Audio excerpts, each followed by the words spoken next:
하나님 아버지, 새로운 한 주를 주님께 예배를 드림으로 시작하게 하심을 감사드립니다. 주님은 우리의 반석이십니다. 주님은 우리의 사랑이십니다. 우리의 요새이시고 우리의 산성이십니다. 우리를 건지시는 이시며 우리의 방패이십니다. 새로운 한 주도 주님만 의지하게 하여 주시옵소서. 이 시간 먼저 어제의 날을 하나님 앞에 자복하며 회개의 기도를 드립니다. 우리의 언어가 사람을 살리는 말이었는지 돌아봅니다. 주님의 말씀을 깨달아 먼저 진리의 말, 생명의 말을 할 수 있는 저희가 되게 하옵시고 이웃에게 진리의 길, 생명의 길로 인도하는 말을 할 수 있게 하여 주시옵소서. 예수님의 이름으로 기도하오며 하늘에 계신 아버지, 오늘 제가 주님의 임재 안에서 살고 주님을 더욱더 기쁘시게 하기를 기도합니다. 주 예수님, 오늘 제가 저의 십자가를 지고 주님을 따르기를 기도합니다. 성령님, 오늘 성령님이 저를 충만하게 채워주시고 성령의 열매, 사랑과 희락과 화평과 오래 참음과 자비와 양성과 충성과 온유와 절제가 제 삶 속에서 익어갈 수 있도록 해 주시기를 기도합니다. 아멘. 말씀을 나누겠습니다. 오늘 우리에게 주신 하나님의 말씀은 누가복음 24장 1절에서 12절까지의 말씀입니다. 저와 여러분이 한 절씩 교독하겠습니다. 안식 후 첫날 새벽에 이 여자들이 그 준비한 향품을 가지고 무덤에 가서 돌이 무덤에서 굴려 옮겨진 것을 보고 들어가니 주 예수의 시체가 보이지 아니하더라. 이로 인하여 근심할 때 문득 찬란한 옷을 입은 두 사람이 곁에 섰는지라. 여자들이 두려워 얼굴을 땅에 대니 두 사람이 이르되 어찌하여 살아있는 자를 죽은 자 가운데서 찾느냐. 여기 계시지 않고 살아나셨느니라. 갈릴리에 계실 때 너희에게 어떻게 말씀하셨는지를 기억하라.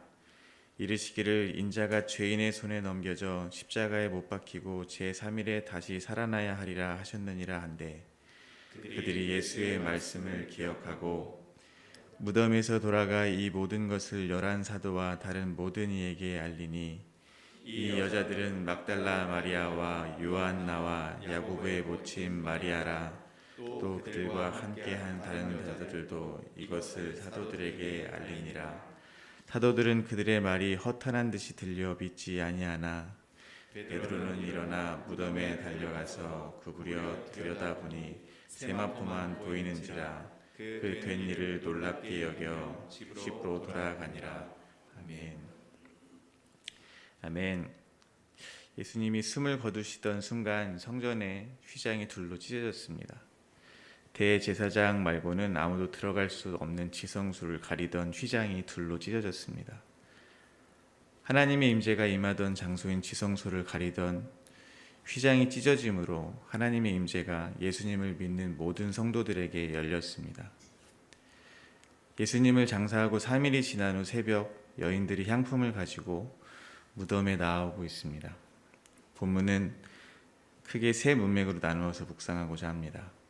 첫 번째 문맥은 1절부터 3절로 향품을 준비한 여자들이 예수님의 빈 무덤을 발견한 내용입니다. 두 번째 문맥은 4절부터 7절로 천사들의 말이 나와 있습니다. 세 번째 문맥은 8절부터 12절로 여인들이 제자들에게 본 것을 전하고 베드로가 가서 확인한 것이 기록되어 있습니다. 먼저 1절입니다. 안식 후 첫날 새벽에 이 여자들이 그 준비한 향품을 가지고 무덤에 가서 신명기 21장 23절에 그 시체를 나무 위에 밤새도록 두지 말고 그날에 장사하여라는 율법에 따라서 예수님의 장례는 날이 지기 전인 안식일 직전에 치러졌습니다. 유대 지방의 하루는 오후 6시에 시작한다고 합니다. 따라서 금요일 오후 6시부터 안식일이 시작됩니다. 안식은 완성의 의미가 있습니다. 하나님은 세상을 창조하시기를 마치시고 안식하셨습니다. 예수님은 십자가 위에서 구속 사역을 완성하셨습니다. 요한복음 19장 30절입니다. 예수께서 신 포도주를 받으신 후에 이르시되 다 이루었다 하시고 머리를 숙이시니 영혼이 떠나가시니라. 향품은 시체에 발라 부패를 방지하는 역할을 했습니다. 갈릴리에서 예수님을 따라온 여인들은 무덤의 위치를 확인하고 향품과 향유를 준비했습니다. 안식일이 지나고 무덤에 도착한 여인들의 눈에 들어온 것은 바로 이것입니다. 2절과 3절입니다. 돌이 무덤에서 굴려 옮겨진 것을 보고 들어가니 주 예수의 시체가 보이지 아니하더라. 무덤에 돌이 굴려져 있고 예수님의 시체가 보이지 않았습니다. 우리는 이미 예수님의 부활을 믿고 있습니다. 그래서 이 장면에서 어쩌면 한편의 역전 드라마 속의 역전의 순간을 맞이한 것처럼 저희는 기쁨의 탄성을 지를 수도 있습니다. 너무나 신나는 장면입니다. 사실은 패션 오브 크라이스트라는 영화를 많이 보셨을 것입니다. 영화의 마지막 장면은 예수님이 부활하시는 무덤 속 안의 상황이 펼쳐집니다. 그 전까지는 차마 눈뜨고 보기가 힘들 만큼 사실적으로 표현된 예수님이 채찍질 당하시는 장면과 십자가에 매달리신 장면이 있습니다. 잔혹한 장면들로 인해서 영화를 보던 제 자신마저 세상에 무력하게 패배하는 것 같은 눌린 마음이 생기지만 무덤 속에서 부활하시는 장면을 볼 때면 9회 말 투아웃 역전 말로 홈런을 친 것처럼 승리감으로 가득 찼던 그런 기억이 있습니다. 하지만 예수님은 아무도 보이지 않는 곳에서 부활하셨습니다. 십자가에 달리셨을 때 죄수 중에 하나가 이렇게 얘기했습니다. 내가 그리스도이면 너와 우리를 구원하라 고 했습니다. 군인들도 이렇게 얘기했습니다. 내가 만일 유대인의 왕이면 내가 너를 구원하라 이렇게 조롱했습니다. 그때에도 예수님은 그들이 기대했던 눈에 보이는 기적을 나타내지 않으시고 아버지의 뜻대로 십자가에서 돌아가셨습니다. 만약 예수님께서 증인들이 보고 있을 때, 이왕이면 베드로 같은 제자가 보고 있을 때 부활하셨다면 어땠을까라는 생각을 합니다. 예수님의 부활을 목격한 제자는 제가 영화 패션 오브 크라이스트의 장면을 봤던 것처럼 아마 감동을 했을 것입니다. 하지만 그것이 진짜 그에게 믿음이 되었을지는 의문이 듭니다. 십자가상의 죄인과 군인들의 말처럼 그들이 보는 앞에서 예수님께서 십자가에서 내려오셔서 그들에게 호령하셨다면 과연 그들이 예수님을 믿었을까 하는 생각이 듭니다. 아마도 그들의 눈에는 또다시 예수님이 그저 힘이 있는 정치적, 군사적 메시아로 보였을 것입니다. 또다시 그들의 필요만을 채우기 위해서 예수님을 따랐을 것입니다. 사람은 눈에 보이는 것을 믿으려고 하지만 예수님은 보지 않고 믿는 자들이 복되다고 말씀하셨음을 저희가 꼭 기억했으면 좋겠습니다. 첫 번째 문맥에서 또 한 가지 묵상할 것이 있습니다. 그것은 저희가 교회로 부름받아 함께 예배하는 날이 바로 안식 후 첫날이라는 것입니다. 주일은 부활의 날이라는 사실입니다. 여인들은 갈릴리에서부터 예수님을 따라왔습니다. 오늘 본문 7절에도 나오지만 여인들은 예수님이 말씀하신 부활에 관한 말씀을 믿지 않았던 것 같습니다. 예수님이 숨을 거둔 시간 해가 가려지고 지진이 나고 지성소를 가리고 있던 휘장이 찢어졌던 걸 봤음에도 여전히 예수님의 부활을 믿지 않았습니다. 어떻게 알 수 있냐면 여인들이 시체에 바를 향품을 들고 무덤에 찾아온 사실로 알 수가 있습니다. 우리가 주일이 되어 예배를 드리러 올 때 우리는 향품을 갖고 무덤에 누워 계신 죽은 예수님을 만나러 섬기러 오는 건 아닌지 생각을 해봤으면 좋겠습니다. 아니면 생생하게 살아계신 예수님을 만나러 오신 건 아닌지 생각해봤으면 좋겠습니다. 우리는 주일에 예배를 드리러 나올 때 그저 살아만 계신 예수님을 만나러 오는 건 아닙니다. 우리가 이미 알고 있듯이 우리 성도들 한 사람 한 사람을 최고로 사랑해 주시는 분을 만나러 오시는 겁니다. 학교를 다니면서 소풍으로 큰 절에 간 적이 있습니다. 그 절에 가면 엄청나게 큰 그림들이 문 앞에 그려져 있는데 보신 적 있으실 겁니다. 눈도 엄청나게 크고 얼굴도 엄청나게 무섭게 생긴 그림들이 그려져 있습니다. 혹시 주일에 나오시면서 주님을 생각하시기를 살아계시긴 하는데 그러한 얼굴로 우리를 쳐다보고 계시는 것처럼 두려운 마음으로 나오시진 않는지 생각해 봤으면 좋겠습니다. 죄인을 영접해 주시던 아버지의 마음을 잊지 않으셨으면 좋겠습니다. 우리는 일주일 동안 살면서 수많은 죄를 짓습니다. 함께 일하는 동료를 미워하기도 합니다. 함께 사는 가족들을 섬기기보다는 섬김을 받으려고 하기도 합니다. 재물과 하나님을 동시에 섬길 수 없음에도 재물을 포기하지 못하기도 합니다. 우리의 삶이 주님 보시기에 부끄러우면 부끄러울수록 주일이 되면 우리를 찾아와 회개케 하시는 주님을 만나야 합니다. 우리의 죄를 십자가에서 대속하시고 죽음에서 부활하신 주님을 만나러 기쁨과 설렘 가득한 마음으로 주일 예배에 나오시기를 소망합니다. 또한 주일에 교회에 나와 예배를 드림으로 부활의 주님을 기념하시면서 지금 우리가 살고 있는 이 세상이 전부가 아니고 부활하신 주님이 하나님의 나라에서 실제하고 계심을 기억하시면서 이것이 우리에게 소망이 되시기를 소망합니다. 두 번째 문맥입니다. 4절과 5절입니다. 이로 인하여 근심할 때 문득 찬란한 옷을 입은 두 사람이 곁에 섰는지라. 여자들이 두려워 얼굴에 땅을 대니 두 사람이 이르되 어찌 살아있는 자를 죽은 자 가운데서 찾느냐. 누가복음 24장 23절에 의하면 두 사람은 천사입니다. 예수님의 부활을 믿지 못했던 여인들은 근심하고 있었습니다. 근심하는 여인들에게 천사들이 찾아와서 질문합니다. 어찌하여 살아있는 자를 죽은 자 가운데서 찾느냐?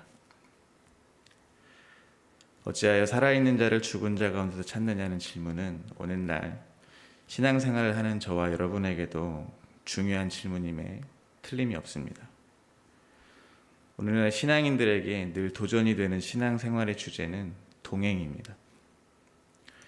주님과 동행하는 것이 우리에게 어렵다고 느껴지는 이유가 있습니다. 그것은 우리에게 주님이 살아있는 존재로 잘 인식이 되지 않기 때문입니다. 우리가 인지하지 못하는 것이지 주님이 살아계시지 않은 것이 아닙니다. 근데 우리는 우리가 느끼지 못하면 주님이 살아계시지 않는다고 착각을 할 때가 많습니다. 그래서 마치 주님이 없는 것처럼 아무 의식도 없이 생활할 때가 많습니다. 저는 특히 그러한 경험이 많습니다. 저는 20대 중반부터 찬양 인도를 했습니다. 제가 찬양 인도를 할 때면 주님이 충만한 은혜를 부어주시기를 간절히 사모했습니다. 감정적으로 주체하지 못할 만큼 눈물이 흐르고 기쁨으로 충만한 예배를 드리기도 하는 반면에 어떤 날은 무언가 꽉 막힌 것처럼 그런 기분이 들 때도 있습니다. 그런 예배 시간에는 정말 1분이 1시간처럼 느껴집니다. 한동안 저는 그 이유를 찾아서 헤맸습니다. 내가 거룩하지 않아서 하나님이 은혜를 부어주시지 않는 것인가? 아니면 또 다른 이유가 있는 것인가? 때로는 뜨겁게 은혜를 부어주신 예배를 드린 후에 함께 드린 사람들이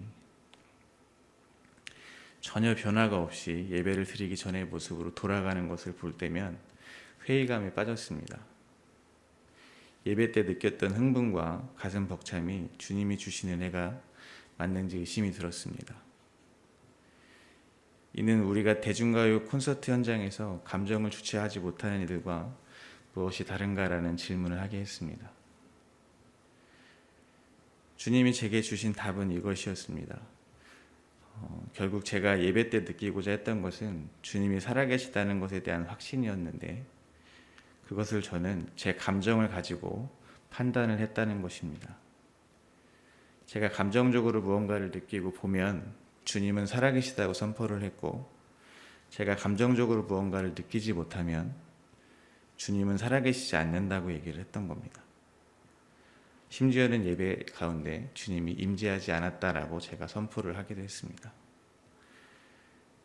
그런데 주님은 저에게 알려주신 것이 제가 믿든지 안 믿든지 느낄 수 있든지 없든지 간에 주님은 여전히 살아계시다는 것을 인정해야 된다는 것이었습니다.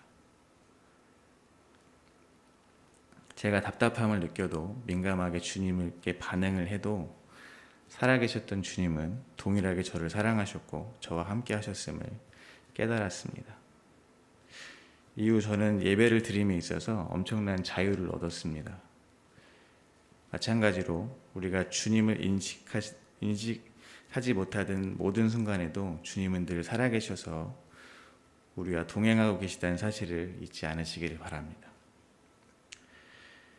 그렇다면 예수님이 부활하여 살아계시다는 것을 우리는 어떻게 알 수 있을까요? 천사들은 여자들에게 이렇게 말합니다. 6절과 7절입니다. 여기에 계시지 않고 살아나셨느니라. 갈릴리에 계실 때에 너에게 어떻게 말씀하셨는지를 기억하라. 이르시기를 인자가 죄인의 손에 넘겨져 십자가에 못 박히고 제3일에 다시 살아나야 하리라 하셨느니라 한데, 천사가 여자들에게 말한 것은 예수님이 십자가의 부활에 대한 말씀하신 것을 기억하라였습니다. 우리가 나의 감정과 경험보다 더 의지해야 되는 것은 바로 예수님의 말씀, 즉 성경입니다. 성경에 예수님이 부활하셨다고 써 있습니다. 이것이 우리가 일상을 살면서 주님을 느낄 수 없어도, 눈물 콧물 쏟는 그런 일 없어도, 죽은 자가 눈앞에서 살아나는 기적 같은 거 없어도 예수님이 부활하셨다는 사실을 믿을 수 있는 이유입니다. 성경이 곧 증거고 충분한 이유입니다. 우리 역시 성경을 살아계신 하나님의 말씀으로 그 권위를 인정해야 합니다. 예를 하나 들어보겠습니다.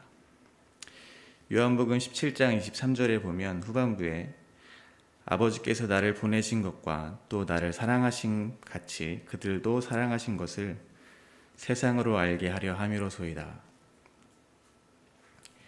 하나님 아버지가 예수님을 사랑한 것 같이 우리를 사랑하신다는 말씀입니다. 우리가 신앙생활을 하면서 하나님의 사랑이 느껴지지 않아서 괴로운 시절을 보내는 이들이 있습니다. 참으로 외로운 시간입니다. 새신자 시절에는 무엇을 기도해도 기도응답이 잘 되어서 신났는데 점점 기도응답도 되지 않는 것 같고 좋아하는 예배에서도 은혜 받기가 쉽지가 않습니다. 이때 우리가 성경의 권위를 인정한다면 지금 내가 느끼고 있는 그 감정보다 하나님께서 예수님을 사랑한 것처럼 우리를 사랑하신다는 그 말씀을 더 의지할 수 있게 되는 겁니다. 내 감정은 지금 암흑 가운데 있을지라도 내 눈은 살아계신 하나님의 말씀을 보고 내 감정이 아닌 하나님의 약속을 믿게 되는 것입니다. 이는 거지 나사로와 부자의 비유에도 잘 나와 있습니다. 음부에서 고통 중인 부자는 아브라함에게 부탁합니다. 살아있는 자신의 형제 5에게 나사로를 보내어 이 지옥에서 자신이 고통받는 모습을 증언하여 형제들로 하여금 이곳에 오지 못하게 해달라고 합니다. 이때 아브라함은 이렇게 말합니다. 누가복음 16장 31절입니다. 이르되 모세와 선지자들에게 듣지 아니하면 비록 죽은 자 가운데서 살아나는 자가 있을지라도 권함을 받지 아니하리라 하였다 하시니라. 성경에서 깨닫지 못하면 죽었다가 살아나는 자가 있어도 믿을 수 없다는 이야기를 하는 겁니다. 우리는 눈앞에 일어나는 기적을 보면 더 잘 확실하게 믿을 것 같지만 성경 말씀이 유일한 방법이며 충분한 방법입니다. 내 감정과 경험을 믿지 마시고 약속의 말씀을 믿으시기를 다시 한번 소원합니다. 예수 사랑하심은 성경에 써 있습니다. 아멘. 여인들은 이내 말씀을 기억해냅니다. 그리고 11사도와 다른 모든 이들에게 전합니다. 본문 10절에서 이 여자들이 누구인지를 밝히고 있습니다. 10절입니다. 이 여자들은 막달라 마리아와 요한나와 야고보의 모친 마리아라. 또 그들과 함께 다른 여자들도 이것을 사도들에게 알리니라. 당시의 여자들의 증언은 법정에서 채택이 되지 않았습니다. 그만큼 사람 취급도 못 당했던 것입니다. 마치 재산과 같은 취급을 당했습니다. 사도들 역시 그들의 말을 허탄한 듯이 들어서 믿지 않았습니다. 11절입니다. 사도들은 그들의 말이 허탄한 듯이 들려 믿지 아니하나. 베드로는 그래도 무덤에 가보았습니다. 그렇지만 그의 반응도 예수님의 부활을 믿었던 것 같지는 않습니다. 마지막 12절입니다. 베드로는 일어나 무덤에 달려가서 구부려 들여다보니 세마포만 보이는지라. 그 된 일을 놀랍게 여기며 집으로 돌아가니라. 놀랍게 여기며라는 구절은 우리말 성경에는 그는 이상하게 생각하며 라고 번역되어 있습니다. 베드로 역시 빈 무덤을 발견하고 예수님이 말씀하신 그 말씀이 성취되었음을 기뻐하기보다는 그저 이상하게 생각하고 집으로 돌아간 것입니다. 예수님이 부활하실 것을 같이 들었던 제자들도 믿어주지 않았던 이 여인들의 말을, 이 여인들이 예수님의 부활 사건의 첫 증인이 되었다는 것을 기억하시기 바랍니다. 예수님은 공생의 기간에 억압받고 차별받는 이들에게 언제나 은혜를 베풀어 주셨습니다.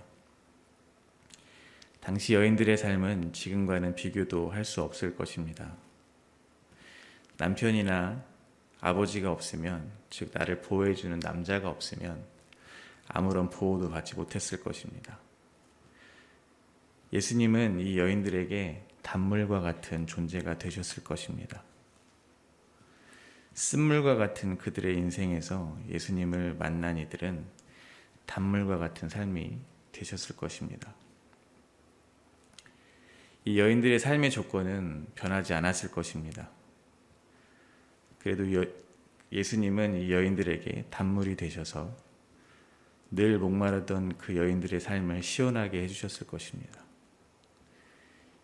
이 여인들은 비록 부활하실 예수님의 말씀을 믿지 못했지만, 그러나 살아있는 예수님께 기적이나 다른 어떤 복을 바라고 그 자리로 나아간 것이 아닙니다. 병낫기를 바라고 배를 채워주기를 바라서 간 게 아닙니다. 그 사회에서 자기의 권위가 높아지기를, 자기의 인권이 보장받기를 바라서 나아간 것이 아닙니다. 그저 무덤에 무력하게 누워있을 예수님을 찾아간 겁니다. 진심으로 사랑해서 찾아간 겁니다. 아무런 조건이 없이 예수님을 찾았던 것입니다. 오늘 하루 우리도 아무 조건 없이, 아무런 기대 없이 주님만을 사랑하게 되시기를 소망합니다.